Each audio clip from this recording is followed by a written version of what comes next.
Hello everyone, my self Bablu Sunny. तो student, आज हम बीएससी सेकेंड ईयर का पेपर स्टार्ट करने जा रहे हैं। बीएससी सेकेंड ईयर के अंदर कौन कौन से पेपर चलते हैं वो अपन पहले डिस्कस कर चुके हैं, और मैं बता देता हूँ 3 पेपर चलेंगे बीएससी सेकेंड ईयर के अंदर भी। पहला जो पेपर है उसका नाम है थर्मोडायनेमिक्स एंड स्टैटिस्टिक्स फिजिक्स, उष्मागतिकी एवं सांख्यिकी भौतिकी। सेकंड पेपर है mathematical and special theory of relativity, गणितीय एवं आपेक्षिकता का विशेष सिद्धांत।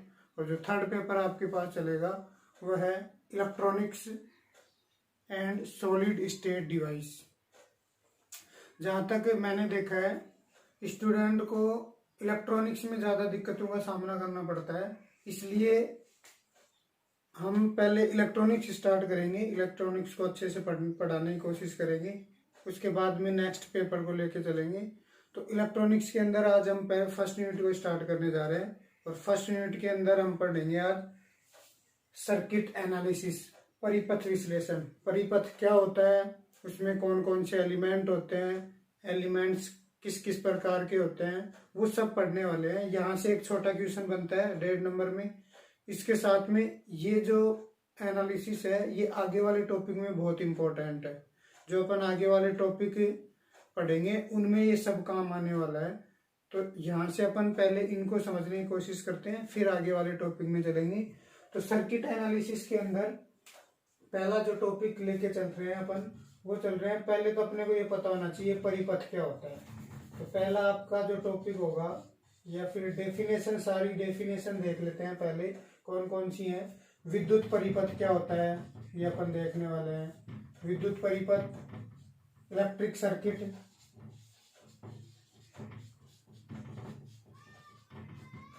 इलेक्ट्रिक सर्किट क्या होता है। तो इलेक्ट्रिक सर्किट की यदि अपन डेफिनेशन देना चाहें तो अपन क्या बोल सकते हैं, वह है बंद पथ जिसके द्वारा स्रोत लोड को ऊर्जा प्रदान करता है, वह क्या कहलाता है, बंद परिपथ, विद्युत परिपथ कहलाता है। जैसे अपन डायग्राम से समझे तो मैंने एक स्रोत ले लिया, जैसे एक बैटरी ले ली मैंने, ये कनेक्टिंग वायर आपके पास है। यहाँ पे मैंने कोई लोड कनेक्ट कर दिया। लोड का मतलब आप समझते हो, जैसे आपके घरों में बल्ब होता है, वो आपके पास क्या है, एक तरह से लोड हो गया। यहाँ पे आपके पास स्रोत है, ये बैटरी होगी। अब ये डीसी सोर्स भी हो सकता है, एसी सोर्स भी हो सकता है, वो सर्किट पे डिपेंड करेगा। तो यहाँ से आपके पास स्रोत हो गया, लोड हो गया। जैसे एग्जांपल के लिए मैं लिख देता हूँ लैंप, ठीक है। तो इस सोर्स से एनर्जी कहाँ, किसके पास जा रही है, लोड के पास। तो एक अपने पास क्लोज पाथ बन गया, बंद पथ बन गया। इस बंद पथ को अपन क्या बोलते हैं, सर्किट बोलते हैं। तो सीधी सी डेफिनेशन है, close path by which source is to supply power to a load.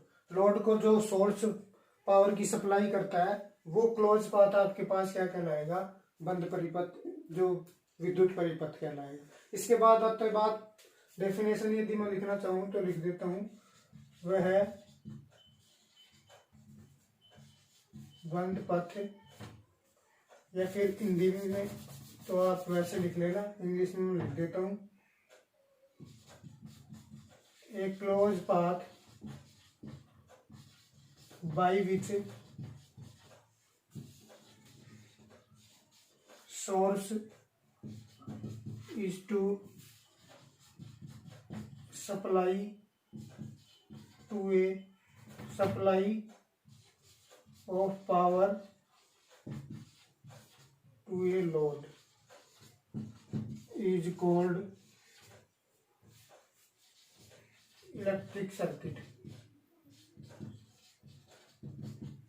ये आपके पास इलेक्ट्रिक सर्किट हो गया। इसके बाद आती है कि विद्युत परिपथ के अवयव कौन कौन से होते हैं, इलेक्ट्रिक सर्किट के जो एलिमेंट है वो कौन कौन से होते हैं। तो यहाँ से अपने को दिख रहा है, एक एलिमेंट तो आपके पास क्या है, सोर्स है, एक एलिमेंट आपके पास क्या है, लोड है, और इस किससे जुड़े हुए हैं, कनेक्टिंग वायर से। तो नेक्स्ट अपन यदि हेडिंग के रूप में देखना चाहें तो विद्युत परिपथ के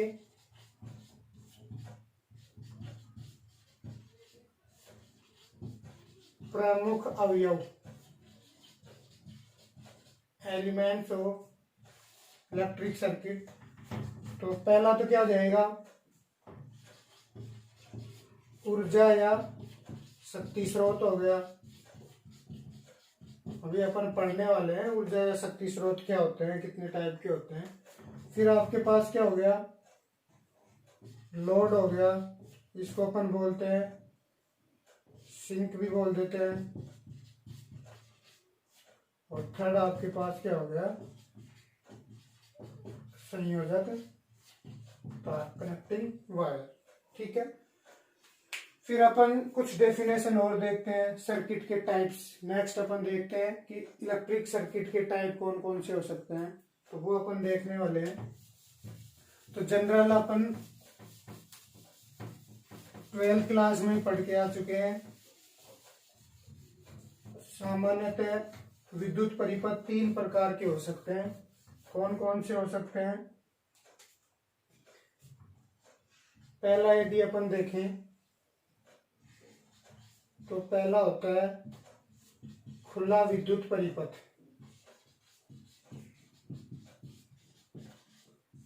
खुला विद्युत परिपथ क्या होता है, ओपन इलेक्ट्रिक सर्किट। डेफिनेशन के रूप में अपन ये देख सकते हैं, वह विद्युत परिपथ जिसमें धारा प्रवाहित नहीं होती है क्या कहलाता है, खुला विद्युत परिपथ।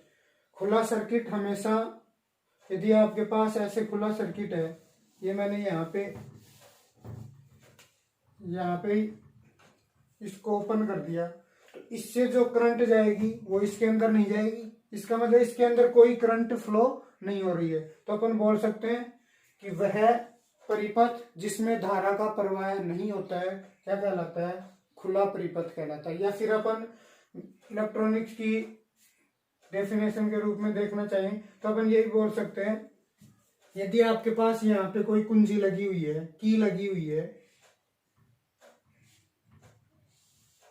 ऐसे कोई की लगी हुई है, तो यदि की पे डॉट लगेगी, ये बंद रहेगी की, तो यहाँ पे आगे करंट फ्लो होगी, वरना करंट फ्लो नहीं होगी। तो अपन खुले परिपथ के बारे में और क्या बोल सकते हैं, वह विद्युत परिपथ जिसमें कुंजी पर डॉट लगी होती है वो क्या कहलाता है, खुला परिपथ। एक तो अपन ने क्या बोला है, जिसमें धारा प्रवाहित नहीं होती है वो खुला परिपथ होता है, लिखना है आपको।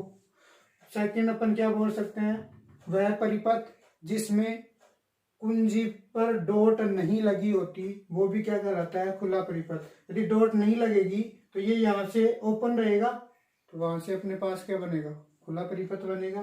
फिर नेक्स्ट अपन यदि स्विच यूज कर रहे हैं, अपन स्विच यूज कर रहे हैं, तो यदि स्विच आपके पास ऑफ स्टेट में है तो वो क्या कहलाएगा, खुला परिपथ कहलाएगा। ठीक है, तो ये अपन बोल सकते हैं कि खुले परिपथ के अंदर क्या क्या या किस किस के रूप में अपन इसको डिफाइन कर सकते हैं। नेक्स्ट है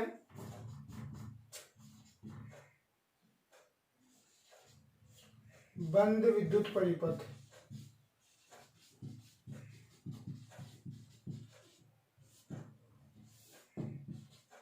क्लोज इलेक्ट्रिक सर्किट, एक मिनट।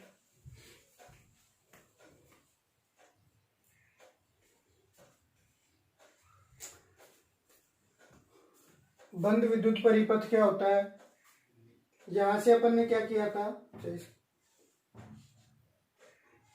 बंद विद्युत परिपथ वह परिपथ जिसमें धारा का प्रवाह होता है क्या कहलाता है, बंद विद्युत परिपथ होता है। अब धारा का फ्लो होगा तो यहां से जिस सर्किट के अंदर कुंजी पर डॉट लगी होगी वो क्या होगा, बंद। या फिर स्विच यूज किया है आपने, तो स्विच यदि ऑन स्टेट में है तो आपके पास क्या होगा, क्लोज इलेक्ट्रिक सर्किट। ठीक है, तो इसके अंदर धारा प्रवाहित होगी, तो कुंजी पे डॉट लगी होगी, स्विच यूज करते हैं तो उस पे क्या होगा, वो ऑन स्टेट में होगी, उसको अपन क्या बोलेंगे, बंद विद्युत परिपथ। थर्ड आपके पास आता है लघु पथित विद्युत परिपथ। शॉर्ट सर्किट इलेक्ट्रिक सर्किट क्या होता है? देखो,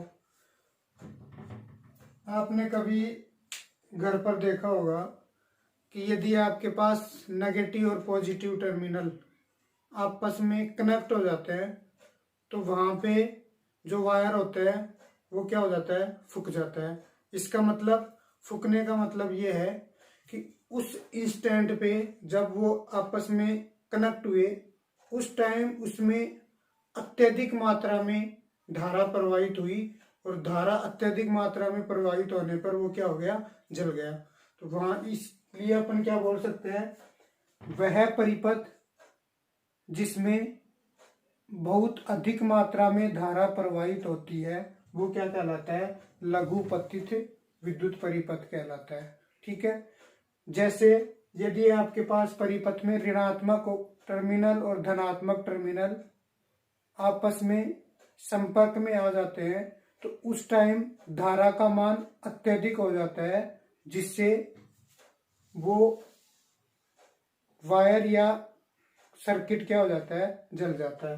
तो यहां से अपन इनकी डेफिनेशन देख चुके हैं। अब अपने पास रेजिस्टेंस से रिलेटिव और देख लेते हैं इनके अंदर कि प्रतिरोध कितना क्या होता है। खुला परिपथ है। खुला परिपथ का मतलब धारा प्रवाहित ही नहीं हो रही। धारा प्रवाहित नहीं हो रही तो ऐसे परिपथ के अंदर परिपथ का जो प्रतिरोध होता है वो क्या होता है? अनंत होता है। जब अनंत होगा तो उससे कोई धारा प्रवाहित नहीं होगा, क्योंकि प्रतिरोध क्या करता है? धारा को रोकता है। तो जब प्रतिरोध अनंत होगा तो ऐसे सर्किट में धारा प्रवाहित नहीं होगी। ठीक है। फिर बंद विद्युत परिपथ का मतलब क्या है? कि उसमें विद्युत पर जो प्रतिरोध है उसका मान बहुत कम होता है। जब प्रतिरोध कम होगा तो धारा का मान क्या होगा? अधिक होगा, जिससे धारा क्या होगी? फ्लो होगी। नेक्स्ट है लघु पतित विद्युत परिपथ। ऐसे सर्किट के अंदर भी जो प्रतिरोध होता है वो क्या होता है? बहुत कम या जीरो के बराबर होता है, क्योंकि ऐसे परिपथ में भी जब आपस में नेगेटिव और पॉजिटिव टर्मिनल कनेक्ट होंगे तो उस टाइम जो करंट है वो अधिक मात्रा में फ्लो होगी, और वहां पे अधिक मात्रा में फ्लो होगी तो उस टाइम उसका प्रतिरोध क्या होगा? कम होगा। तभी तो वो करंट अधिक मात्रा में फ्लो हुई। तो इससे इसका भी जो प्रतिरोध होता है वो क्या होता है? बहुत कम या जीरो के बराबर होता है। ये आपके पास सर्किट के बारे में हो गई कि सर्किट आप तीन टाइप से डिफाइन कर सकते हो। इसके बाद में बात आता है कि अपन ने जो एलिमेंट पढ़े उसके अंदर ऊर्जा स्रोत या शक्ति स्रोत पढ़े। तो ऊर्जा स्रोत या शक्ति स्रोत के बारे में अब नेक्स्ट टॉपिक होगा। तो नेक्स्ट जो टॉपिक है वो क्या होगा? ऊर्जा या शक्ति स्रोत क्या होते हैं, कितने प्रकार के होते हैं, वो देखने वाले हैं। सबसे पहले तो डेफिनेशन क्या हो जाएगी? वे स्रोत जिनके द्वारा परिपथ में ऊर्जा या शक्ति प्रदान की जाती है, या फिर अपन ये बोल सकते हैं वे स्रोत जिनके द्वारा परिपथ में धारा प्रदान की जाती है, वो स्रोत क्या कहलाते हैं? ऊर्जा या शक्ति स्रोत कहलाते हैं। ये तो इसकी डेफिनेशन हो गई। इसके बाद में इसकी बात करें, इसके टाइप्स क्या होते हैं? तो ये दो प्रकार के होते हैं। पहला तो होता है वोल्टता स्रोत, सेकंड होता है धारा स्रोत, voltage source and current source. ये इंपॉर्टेंट है। इनको भी आगे अपन दो दो भागों में डिवाइड करते हैं। वोल्टता स्रोत भी दो प्रकार के होते हैं। एक तो आपके पास होता है आदर्श वोल्टता स्रोत,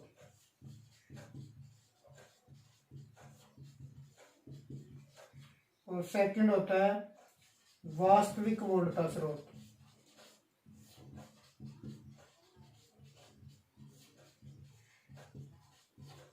ये भी दो प्रकार के हो जाएंगे, आदर्श धारा स्रोत और वास्तविक धारा स्रोत। ठीक है, ये इंपॉर्टेंट है। वोल्टा स्रोत की डेफिनेशन तो क्या हो जाएगी, अब नेक्स्ट हेडिंग डाल के आप लिख सकते हो वोल्टा स्रोत। वोल्टा स्रोत की डेफिनेशन क्या हो जाएगी, वे स्रोत जो परिपथ में वोल्टता प्रदान करते हैं वोल्टा स्रोत कहलाते हैं। वे स्रोत जो परिपथ में धारा प्रदान करते हैं वो क्या कहलाते हैं, धारा स्रोत कहलाते हैं। इसके बाद में आदर्श वोल्टा स्रोत किसको बोलते हैं, वास्तविक वोल्टा स्रोत किसको बोलते हैं, ये इंपॉर्टेंट है, इनको समझने की आवश्यकता है। वो आदर्श वोल्टा स्रोत और वास्तविक वोल्टा स्रोत को अपन अलग से हेडिंग डाल के समझने की कोशिश करेंगे। तो नेक्स्ट आपका जो टॉपिक बन जाएगा वो क्या होगा, वोल्टा स्रोत। वोल्टा स्रोत की परिभाषा आप लिख लेना, वह स्रोत जो परिपथ में वोल्टता प्रदान करते हैं वोल्टा स्रोत कहलाते हैं। फिर ये दो प्रकार के होते हैं, जिसमें पहला आपके पास क्या हो जाएगा, आदर्श वोल्टा स्रोत। देखो आदर्श वोल्टा स्रोत क्या होता है, आदर्श वोल्टा स्रोत का मतलब ये है कि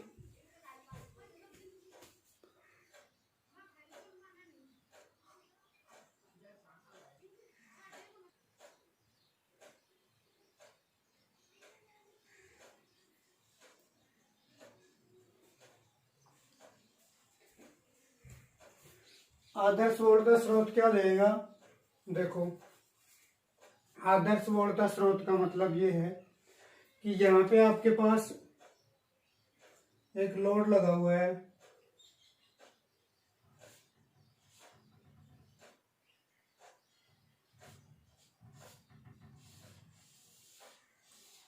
ये सोर्स लगा हुआ है, यहाँ पे मैं एक लोड कनेक्ट कर देता हूँ ZL,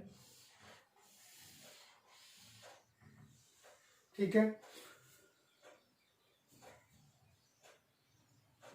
इसको मैं ES बोल देता हूँ। इसका मतलब क्या है, आदर्श वोल्टा स्रोत का मतलब ये होता है, पहले लैंग्वेज पे ध्यान देना, यदि वोल्टा स्रोत के सिरोपर विभवांतर का मान नियत रहता है उसको अपन क्या बोलते हैं, आदर्श वोल्टा स्रोत। इसके टर्मिनल पे जो वोल्टेज रहेगी वो ऑलवेज कांस्टेंट रहेगी। इसका मतलब क्या है कि ये किससे कनेक्ट है, लोड से कनेक्ट है। लोड से कनेक्ट है तो इसका मान यदि अपन चेंज करते हैं तो भी इसकी टर्मिनल वोल्टता पे कोई इफेक्ट नहीं पड़ेगा। इसका मतलब अपन ये भी बोल सकते हैं कि वह वोल्टा स्रोत जिसकी टर्मिनल वोल्टता का मान लोड धारा के मान पर निर्भर नहीं करे उसको अपन क्या बोलेंगे, आदर्श वोल्टा स्रोत। आदर्श है, आइडियल है। आइडियल वोल्टेज सोर्स का मतलब है कि इसका यदि इस पे लोड कनेक्ट है तो लोड में धारा कितनी प्रवाहित हो रही है, चेंज हो रही है, तो इसकी वोल्टता पे कोई इफेक्ट नहीं पड़ेगा। उसको अपन क्या बोलते हैं, आदर्श वोल्टा स्रोत बोलते हैं। इसके अलावा अपन ये भी बोल सकते हैं, इसका मतलब क्या है कि इसकी टर्मिनल वोल्टता कांस्टेंट है, इसकी करंट से कोई इफेक्ट नहीं पड़ रहा है। इसका मतलब क्या है कि यहाँ पे इसके सीरीज के अंदर कोई भी इसकी जो आंतरिक प्रतिबाधा है वो क्या है, 0 है। यदि इसकी आंतरिक प्रतिबाधा कुछ होती तो इससे जो वोल्टेज आती उस आंतरिक प्रतिबाधा से उसको कोई इफेक्ट पड़ता, कम या कम होती। तो लेकिन इसकी हमेशा वोल्टेज क्या है, कांस्टेंट हो रही है। इसका मतलब इस सोर्स की, इस वोल्टेज सोर्स की जो इंटरनल इंपीडेंस है वो क्या होती है, 0 होती है। तो आदर्श वोल्टा स्रोत के रूप में अपन क्या लिख सकते हैं, एक तो आप ये बोल सकते हो कि वह वोल्टा स्रोत जिसकी टर्मिनल वोल्टता या जिसके सिरोपर विभवांतर का मान नियत रहता है क्या कहलाता है, आदर्श वोल्टा स्रोत कहलाता है। नेक्स्ट लाइन में आप क्या लिखोगे, वह ऐसे वोल्टा स्रोत की वोल्टता पर यदि उससे कोई लोड कनेक्ट है, लोड जुड़ा हुआ है, तो लोड में से प्रवाहित धारा के मान में परिवर्तन करने पर स्रोत के शुरू पर उत्पन्न विभवांतर के मान में कोई परिवर्तन नहीं होता है। मतलब टर्मिनल वोल्टता लोड के से जो करंट फ्लो हो रही है उस पर निर्भर नहीं कर सकती। और थर्ड बात अपन क्या लिख सकते हैं, ऐसे वोल्टता स्रोत जिनकी आंतरिक प्रतिबाधा शून्य होती है क्या कहलाता है, आदर्श वोल्टता स्रोत कहलाता है। ये आपको लिखना है। नेक्स्ट अपन आपके पास क्या आता है, वास्तविक वोल्टता स्रोत।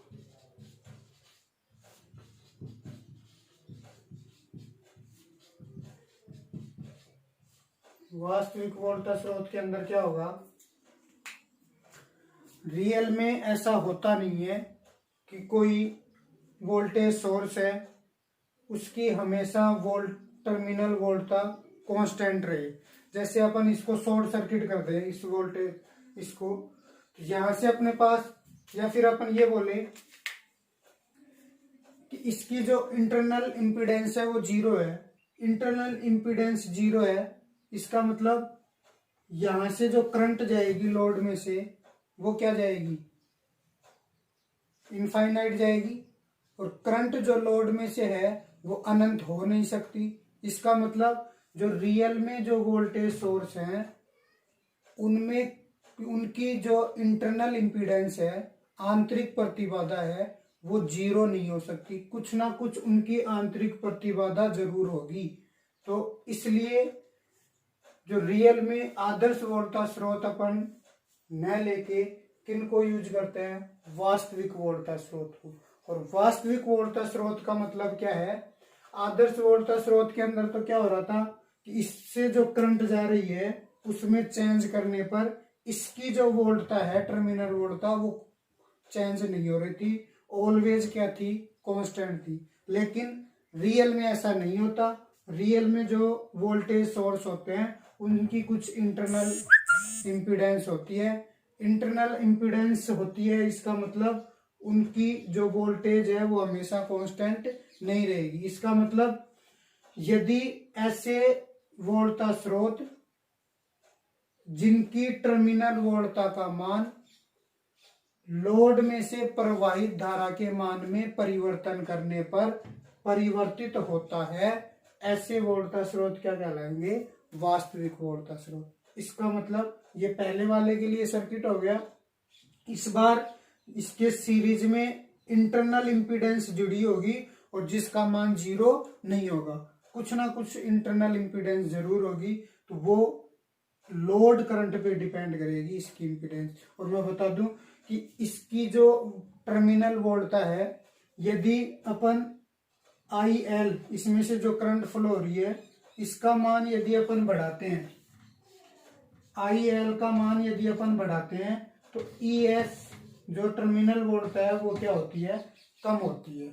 ठीक है, तो इसका मतलब इस पे कौन डिपेंड कर रहा है, ये डिपेंड कर रहा है। ठीक है, तो ये आपके पास अब इस जैसे पॉइंट आपने वहां पे लिखे हैं यहाँ पे लिख सकते हो। ऐसा वोल्टता स्रोत जिसके श्रेणीकरण में आंतरिक प्रतिबाधा जुड़ी हो वो क्या कहलाता है, वास्तविक वोल्टता स्रोत। जिसमें ऐसा वोल्टता स्रोत जिससे यदि एक लोड प्रतिरोध जुड़ा हुआ हो तो लोड प्रतिरोध की में प्रवाहित धारा का मान परिवर्तित करने पर उसकी टर्मिनल वोल्टता के मान में परिवर्तन होता है। ठीक है, तो ये आपके पास क्या हो गया, वोल्टता स्रोत हो गया। ठीक है, पहले वाले के लिए यदि अपन डायग्राम बनाना चाहे, पहले वाले के लिए डायग्राम बनाना चाहिए तो पहले वाले के लिए आपके पास क्या हो जाएगा, आदर्श वोल्टता स्रोत के लिए इधर अपन क्या दें, वोल्टेज दे दें ES, और इधर अपने पास क्या है, लोड करंट है। तो लोड करंट के मान में परिवर्तन करने पर इस सोर्स की टर्मिनल वोल्टता पे कोई इफेक्ट नहीं पड़ रहा था, तो हमेशा ES का मान क्या रहेगा, कांस्टेंट रहेगा। ये तो आपके पास क्या है, आदर्श वोल्टता स्रोत। ठीक है, ये तो आपके पास आदर्श वोल्टता स्रोत हो गया। और यदि अपन इसके लिए डायग्राम बनाना चाहिए, रियल वोल्टेज सोर्स के लिए, रियल वोल्टेज सोर्स के लिए यदि इधर आपके पास ES है, इधर आपके पास IL है, तो क्या होगा, अभी मैंने बताया कि जैसे आप IL का मान इंक्रीज करोगे, IL का मान बढ़ाओगे, तो जो टर्मिनल वोल्ट है वो क्या होती है, कम होती है। तो जैसे जैसे आप क्या इसका मान बढ़ाओगे तो जो टर्मिनल वोल्ट है वो क्या होती जाएगी, कम होती जाएगी। ठीक है, यदि कोई नियत वोल्टता स्रोत है तो आप ये बोल सकते हैं कि इसकी जो वोल्टेज सोर्स क्या है, नियत है, कांस्टेंट। तो ये तो आपके पास हो गया आदर्श वोल्टता स्रोत और वास्तविक वोल्टता स्रोत। नेक्स्ट आपके पास आता है धारा स्रोत। धारा स्रोत की डेफिनेशन अपन कैसे दे सकते हैं, वे स्रोत जो परिपथ में धारा प्रदान करते हैं धारा स्रोत कहलाते हैं। ये भी आपके पास दो प्रकार के होंगे। पहला तो आपके पास क्या होगा, आदर्श धारा स्रोत, और दूसरा आपके पास क्या हो जाएगा, वास्तविक धारा स्रोत। ठीक है, अब आदर्श धारा स्रोत क्या होते हैं और वास्तविक धारा स्रोत क्या होते हैं, सेम उसी टाइप में अपन बोल सकते हैं। यह आपके पास मान लो कोई धारा स्रोत है। अच्छा, यदि आप किसी को पता नहीं हो कि धारा स्रोत को और वोल्टता स्रोत को किस सिंबल से रिप्रेजेंट करते हैं, तो धारा जो वोल्टता स्रोत होता है उनको तो अपन नियत वोल्टता स्रोत होता है, उसको तो अपन इस टाइप से इस सिंबल से रिप्रेजेंट करेंगे बैटरी के। ठीक है, जनरल अपन क्या करते हैं,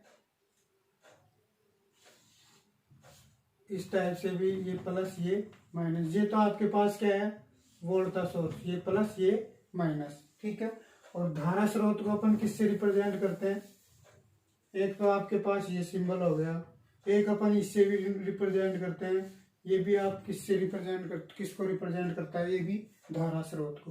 तो अपन ने एक धारा स्रोत ले लिया, उस पे अपन ने क्या कर दिया, एक लोड जोड़ दिया ZL,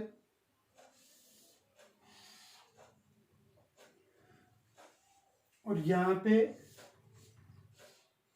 अभी है या नहीं है वो अपन बाद में डिसाइड करेंगे। इससे समझते हैं, देखो आदर्श का मतलब है कि वहां पे वो टर्मिनल वोल्टता का इस लोड का कोई इफेक्ट नहीं पड़ रहा था। इसके अंदर भी वही है, आदर्श धारा स्रोत क्या हो जाएगा, इससे जो करंट जाएगी उस करंट पर इस लोड प्रतिरोध का कोई भी इफेक्ट नहीं होगा। हमेशा इससे जो धारा जाएगी वो क्या रहेगी, नियत रहेगी।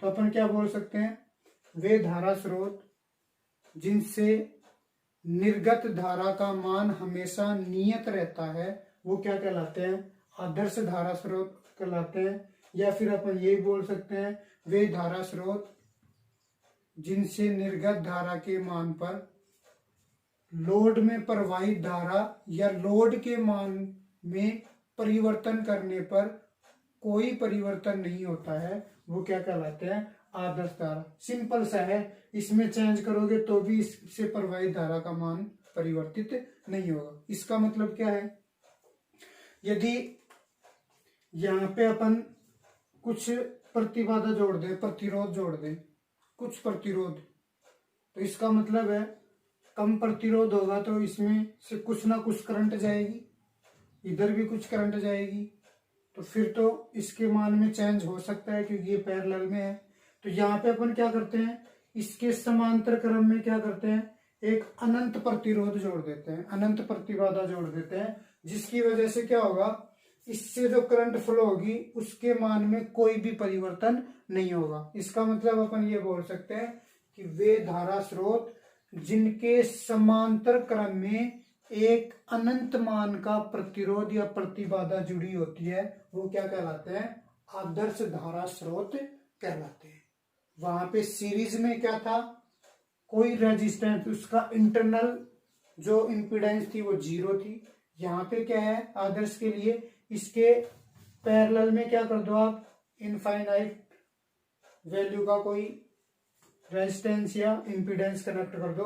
तो इसकी वजह से इनफाइनाइट कनेक्ट करोगे तो ये जो सारी करंट है इसका मान चेंज कर दो, इसका मान चेंज कर दो तो भी आपके पास क्या होगा, करंट तो सारी किधर से जानी है, इस यहाँ इधर से जानी है, क्योंकि ये तो क्या है इनफाइनाइट है, इधर से तो कोई करंट जाएगी नहीं। तो इसका मान चेंज भी कर दोगे तो भी इससे जो करंट जाएगी उसके मान में कोई परिवर्तन नहीं होगा। ये तो आपके पास आदर्श धारा स्रोत हो गया। यदि डायग्राम बनाना चाहें तो डायग्राम आपके पास क्या बन जाएगा, इधर अपन IL ले लें, इधर अपन क्या ले लें ES ले लें, सॉरी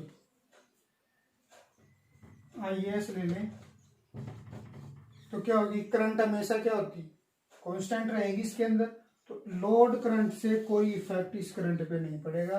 तो डायग्राम आपके पास क्या बन जाएगा, ये वाला बन जाएगा। नेक्स्ट आपके पास क्या है, वास्तविक धारा स्रोत।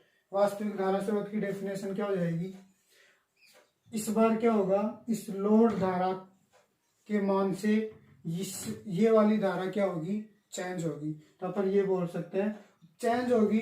तो इसका मतलब क्या है कि इसके समांतर क्रम में अनंत मान की प्रतिबाधा न लगा के आप क्या कर दो, कुछ कम मान की प्रतिबाधा लगा दो। अब कुछ कम मान का प्रतिरोध है, प्रतिरोध तो लगा हुआ है लेकिन कम मान का है, तो कुछ करंट इससे भी जाएगी, इससे जाएगी। इसका मतलब इसके मान में यदि चेंज करोगे, यदि ये ज्यादा होगी, लोड प्रतिरोध ज्यादा होगा तो ज्यादा करंट इधर से निकलेगी, यदि ये कम है तो इधर से थोड़ी ज्यादा निकल जाएगी, इधर से कम निकल जाएगी। इसका मतलब इस ZL के मान में परिवर्तन करने पर इस बार जो ये वाली IS करंट है, सोर्स से जो निकलने वाली करंट है, उसके मान में क्या आएगा, चेंज आएगा। चेंज आएगा तो अपन डेफिनेशन क्या बना सकते हैं, वे धारा स्रोत जिनसे निकलने वाली धारा का मान लोड प्रतिबाधा के मान में परिवर्तन करने पर परिवर्तित होता है, क्या कहलाता है, वास्तविक धारा स्रोत कहलाते हैं।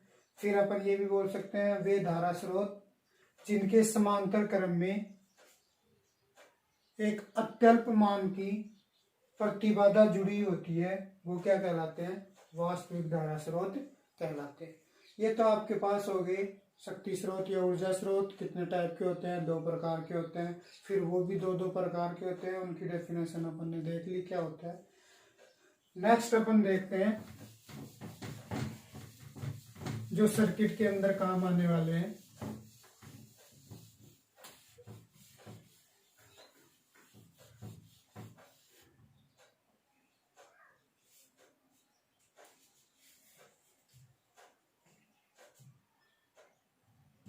नेक्स्ट टॉपिक अपने पास है सम फंडामेंटल कंसेप्ट्स। देखो कंसेप्ट मतलब कुछ डेफिनेशन है। सबसे पहले तो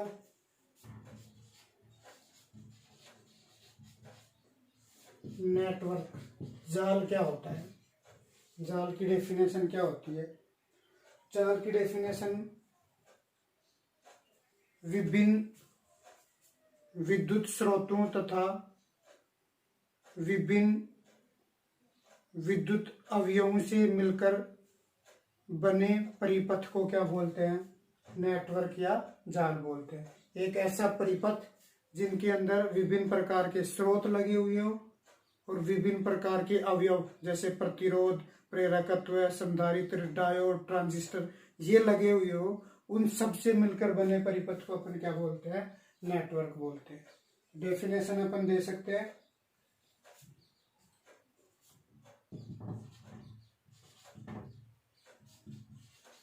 a circuit which is made up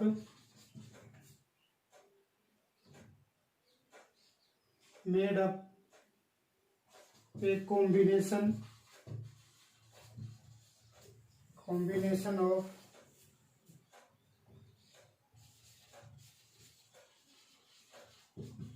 different electric source and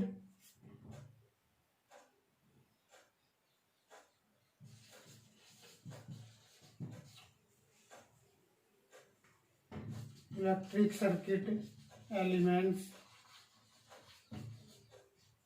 like क्या क्या होंगे, जैसे आपके पास रेजिस्टेंस जुड़ा हुआ हो, कैपेसिटेंस जुड़ा हुआ हो, कंडक्टर जुड़ा हुआ हो, सॉरी इंडक्टर, ट्रांजिस्टर जुड़ा हुआ हो, डायोड जुड़ा हुआ हो, a circuit which is made up a combination of different electric source and electric circuit elements like resistance, वह परिपथ जो विभिन्न विद्युत स्रोतों तथा विद्युत परिपथ अवयवों जैसे प्रतिरोध, संधारित्र, प्रेरकत्व, ट्रांजिस्टर, डायोड आदि के कॉम्बिनेशन से मिलकर बना होता है, उसको अपन क्या बोलते हैं, नेटवर्क बोलते हैं। एक तरह से सर्किट ही होता है, उसके अंदर अलग अलग टाइप के सोर्स होते हैं और एलिमेंट लगे होते हैं। इसके बाद में अपन बात करते हैं नेटवर्क के टाइप की। 2 टाइप्स होंगे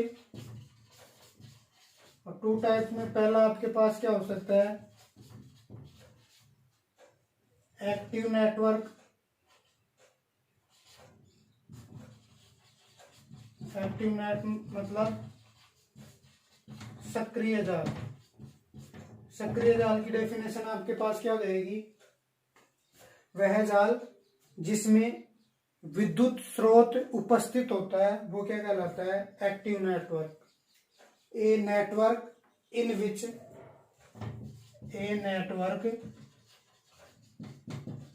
विच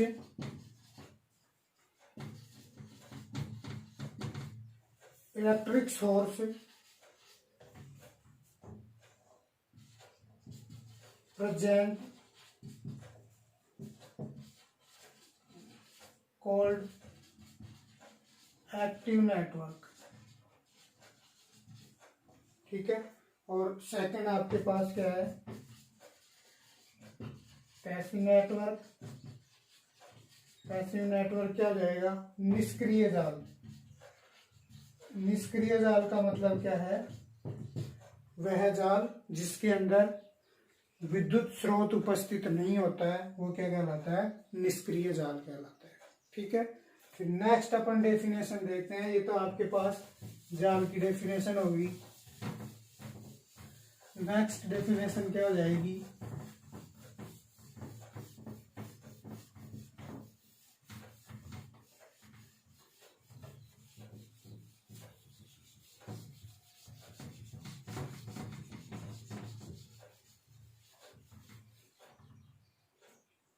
नेक्स्ट डेफिनेशन अपन एक डायग्राम बनाते हैं, उसके बाद में समझेंगे।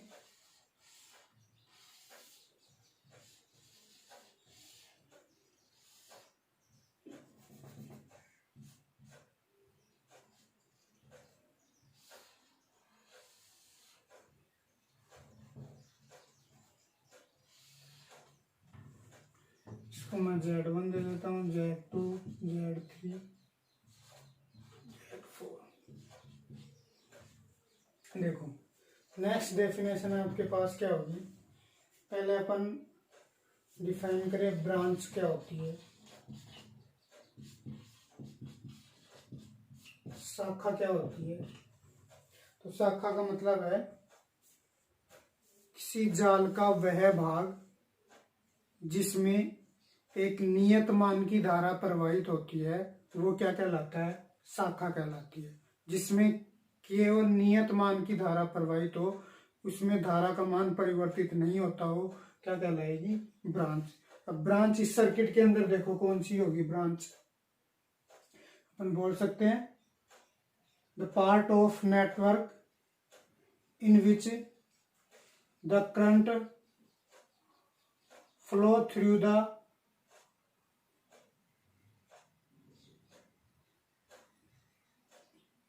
Is always constant. देखो यदि अपने पास ये एक ब्रांच है, ये वाली आपके पास क्या है, ये ब्रांच है एक, इसमें हमेशा करंट कांस्टेंट रहेगी।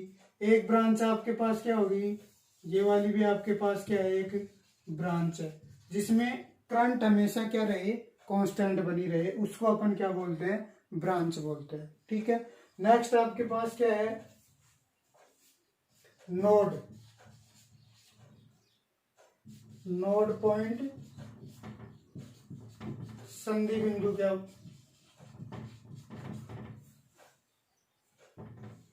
संधि बिंदु किसको बोलेंगे, देखो जाल के अंदर वह बिंदु जिस पर दो या दो से अधिक शाखाएं आपस में मिलती हैं वो क्या कहलाता है, नोड पॉइंट या संधि बिंदु कहलाता है। जैसे देखो एक ब्रांच आपके पास ये हो गई, ये क्या होगी, एक ब्रांच है, एक ब्रांच ये हो गई, एक ब्रांच ये होगी। डेफिनेशन क्या है, दो या दो से अधिक ब्रांचें आपस में जिस बिंदु पे मिलेंगी उसको अपन क्या बोलेंगे, नोड पॉइंट बोलेंगे। तो ये जो आपके पास पॉइंट है, ए पॉइंट नाम दे देता हूं, इस पे तीन ब्रांच आपस में कनेक्ट है, मिल रही हैं, तो वो आप ये क्या कहलाएगा, आपके पास नोड पॉइंट कहलाएगा। तो ये आपके पास क्या हो गया, नोड पॉइंट हो गया। नेक्स्ट आपके पास है लूप, किसको बोलेंगे, पास किसको बोलेंगे। तो पास आपके पास क्या क्या डेफिनेशन हो जाएगी, किसी जाल के अंदर किसी बंद पथ को अपन क्या बोलेंगे, पास या लूप बोलेंगे। देखो एक पास आपके पास ये हो गई, एक पास आपके पास क्या होगी, ये वाली होगी।